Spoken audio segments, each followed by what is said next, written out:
이스라엘 자손이 또 여호와의 목전에 악을 행하니라. 이스라엘 자손이 여호와의 목전에 악을 행함으로 여호와께서 모압 왕 에글론을 강성하게 하사 그들을 대적하게 하심에 에글론이 암몬과 아말렉 자손들을 모아 가지고 와서 이스라엘을 쳐서 종려나무 성읍을 점령한지라. 이에 이스라엘 자손이 모압 왕 에글론을 18해 동안 섬기니라. 이스라엘 자손이 여호와께 부르짖음에 여호와께서 그들을 위하여 한 구원자를 세우셨으니 그는 곧 베냐민 사람 게라의 아들 맨손잡이 에훗이라. 이스라엘 자손이 그를 통하여 모압 왕 에글론에게 공물을 바칠 때에 에훗이 길이가 한 규빗 되는 좌우에 날선 칼을 만들어 그의 오른쪽 허벅지 옷 속에 차고 공물을 모압 왕 에글론에게 바쳤는데 에글론은 매우 비둔한 자였더라. 에훗이 공물 바치기를 마친 후에 공물을 메고 온 자들을 보내고 자기는 길갈 근처 돌 뜨는 곳에서부터 돌아와서 이르되 왕이여 내가 은밀한 일을 왕에게 아뢰려 하나이다 하니 왕이 명령하여 조용히 하라 하매 모셔 선 자들이 다 물러간지라. 에훗이 그에게로 들어가니 왕은 서늘한 다락방에 홀로 앉아 있는 중이라. 에훗이 이르되 내가 하나님의 명령을 받들어 왕에게 아뢰 일이 있나이다 하매 왕이 그의 좌석에서 일어나니 에훗이 왼손을 뻗쳐 그의 오른쪽 허벅지 위에서 칼을 빼어 왕의 몸을 찌르매 칼자루도 나를 따라 들어가서 그 끝이 등 뒤까지 나갔고 그가 칼을 그의 몸에서 빼내지 아니하였으므로 기름이 칼날에 엉켰더라. 에훗이 현관에 나와서 다락문들을 뒤에서 닫아 잠그니라. 에훗이 나간 후에 왕의 신하들이 들어와서 다락문들이 잠겼음을 보고 이르되 왕이 분명히 서늘한 방에서 그의 발을 가리우신다 하고 그들이 오래 기다려도 왕이 다락문들을 열지 아니하는지라. 열쇠를 가지고 열어본즉 그들의 군주가 이미 땅에 엎드러져 죽었더라. 그들이 기다리는 동안에 에훗이 피하여 돌 뜨는 곳을 지나 스이라로 도망하니라.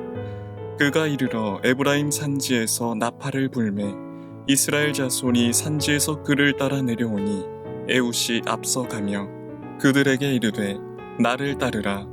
여호와께서 너희의 원수들인 모압을 너희의 손에 넘겨주셨느니라 하매 무리가 에훗을 따라 내려가 모압 맞은편 요단강 나루를 장악하여 한 사람도 건너지 못하게 하였고 그때에 모압 사람 약 10,000명을 죽였으니 모두 장사요 모두 용사라. 한 사람도 도망하지 못하였더라. 그날에 모압이 이스라엘 수하에 굴복하매 그 땅이 80년 동안 평온하였더라.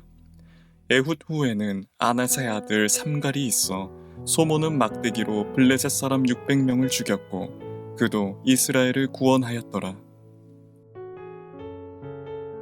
샬롬, 8월 9일 월요일 새벽 말씀 큐티 시간에 오신 여러분들을 환영합니다. 오늘 주신 말씀 가운데 함께 은혜 나누기 원합니다.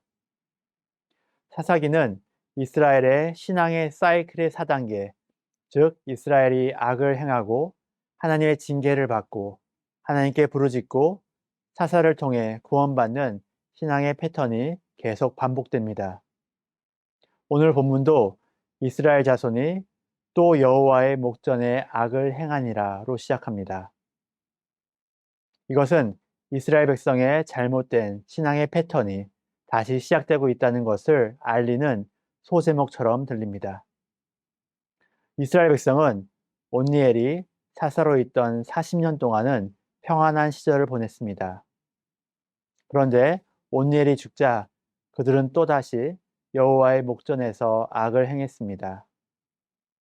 하나님께서는 언제나 이스라엘 백성과 함께하여 주었건만 그들은 하나님만을 섬기지 않고 우상 숭배를 행하고 하나님의 말씀대로 따르기보다 자신의 생각대로 살았습니다. 전능하신 하나님께서는 그의 사랑하는 자녀들에게서 한순간도 눈을 떼지 않으시는 분이십니다. 하나님께서는 우리의 모든 것을 낱낱이 다 아시는 분이며 우리를 불꽃 같은 눈동자로 언제나 지켜주시는 분입니다. 우리들은 모두 전능하신 하나님의 존전 앞에서 보호받고 사랑받으며 살아가는 존재들입니다. 사람들은 그 앞에 누가 있느냐에 따라 몸가짐과 자세, 그리고 생각까지도 달라집니다. 만약 여러분이 청와대로 초청받아 대통령 앞에 있다고 가정해 보십시오. 아무런 부담 없이 편한 대로 서 있거나 말하는 사람은 아무도 없을 것입니다. 몸가짐을 바르게 하고 예의를 갖추어 행할 것입니다. 이같이 사람일 뿐인 권위자 앞에서도 다른 모습으로 서 있기 위해 애쓰는데 하물며 우리 앞에 우리의 생각까지도 감찰하시는 전능하신 하나님이 계시다는 것을 인식한다면 어찌 내 마음대로 행동하고 생각할 수 있겠습니까? 그러므로 우리는 언제나 하나님 앞에 서 있다는 것을 기억하여 우리의 모든 말과 행동, 우리의 생각까지도 감찰하시는 하나님 앞에서 부끄러움 없는 삶을 살아야 합니다. 우리가 잘 아는 것처럼 사사시대의 상황을 한마디로 요약하면 자기 소견에 옳은 대로 행한 시대였습니다. 그러나 우리가 살아가는 삶의 참된 기준은 나의 판단, 나의 소견이 아니라 오직 하나님의 말씀이어야 합니다. 이스라엘 백성들도 처음부터 내가 악을 행해야지, 내가 죄를 짓고 말 거야 라고 작정한 것은 아니었을 것입니다. 그래도 나름대로 좋은 길로, 선한 길로 가려고 했을 것입니다. 하지만 하나님의 관점에서 벗어난 모든 생각과 행동들은 모두 악한 열매만 맺을 뿐이었습니다.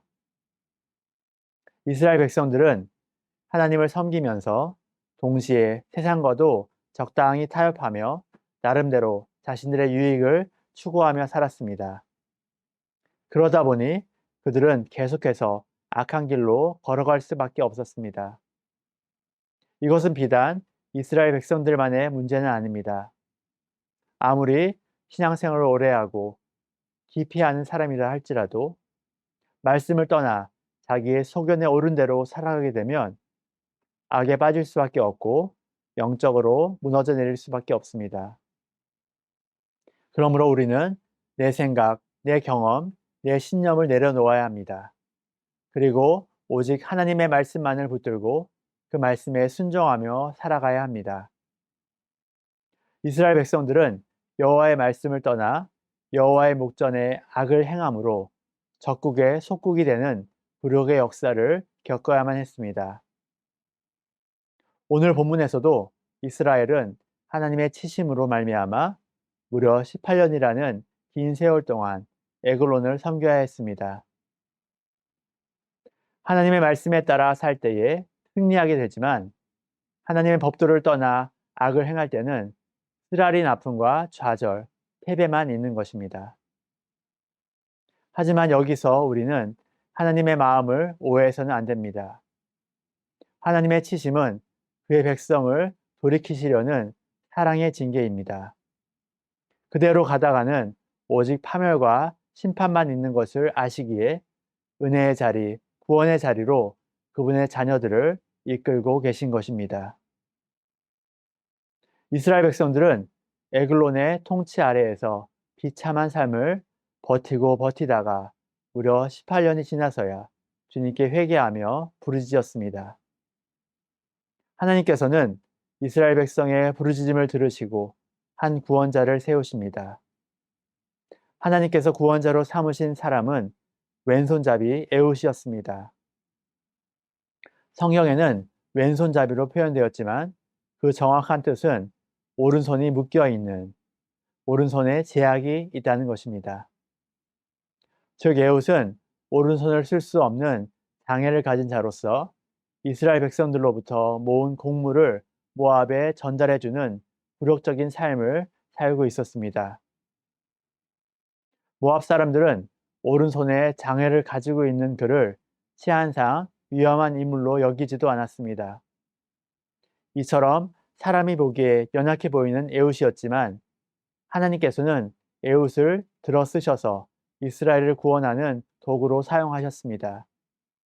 그리고 이같이 쓰임받은 또 한 명의 사사가 등장하는데 그는 삼갈입니다. 그는 소모는 막대기를 사용하여 블레셋 사람 600명을 죽였고 이로 인해 이스라엘을 블레셋의 손에서 구원하였습니다. 소모는 막대기는 대적들과 싸우기에 너무나도 빈약한 도구였지만 하나님의 손에 붙들림 받은 탐갈의 손에 들어갔을 때 하나님의 권능이 선포되고 이스라엘 백성들을 구원하는 도구가 되었습니다. 여러분의 연약함은 무엇입니까? 그것이 우리의 눈으로 볼 때나 세상의 기준으로 볼 때 연약한 모습일 수 있지만 하나님께서는 그 연약함조차 사용하셔서 하나님의 놀라운 구원 사역을 이루시는 분임을 믿으시기 바랍니다. 말씀을 맺겠습니다. 이스라엘은 하나님 앞에서 첫째 악을 행합니다. 둘째 징계를 받습니다. 셋째 부르짖어 기도합니다. 넷째 구원을 얻습니다. 그리고 또 하나님 앞에서 악을 행합니다. 이것이 우리의 영적인 모습은 아닌지 점검해 보아 우리의 신앙 가운데도 이러한 악순환이 있지 않은지 돌아보시기 바랍니다. 우리는 이스라엘 백성처럼 삶의 제목에 여호와의 목전에서 또 악을 행하니가 아니라 여호와의 목전에서 또 선을 행하니라는 소제목이 붙여지기를 원합니다. 연약한 여러분과 저로서는 불가능하지만 강하신 하나님의 말씀에 붙들린 삶을 살 때 이것이 가능할 줄 믿습니다. 우리의 소견대로 행하는 삶에서 떠나 오늘 하루도 호람되어 주님의 존전에서 주님의 말씀대로 살아 우리의 연약함을 뛰어넘어 하나님의 구원의 역사의 도구로 사용되어지는 복된 하루가 되시길 간절히 소원합니다. 다 함께 기도하시겠습니다. 하나님 아버지 참으로 감사합니다. 저희들 하나님의 자녀로 택하여 주시고 날마다 우리의 길을 인도하시며 우리와 동행하심에 감사합니다. 우리가 언제나 주님 앞에서 호람되어의 삶을 살아 하나님 기뻐하시는 삶을 살 뿐만 아니라 우리의 삶을 통하여서 하나님의 영광을 드러내며 하나님의 구원의 도구로 쓰임받는 저희 모두가 될 수 있도록 인도하여 주시옵소서. 모든 말씀 우리 구주 예수 그리스도의 이름으로 기도드립니다. 아멘.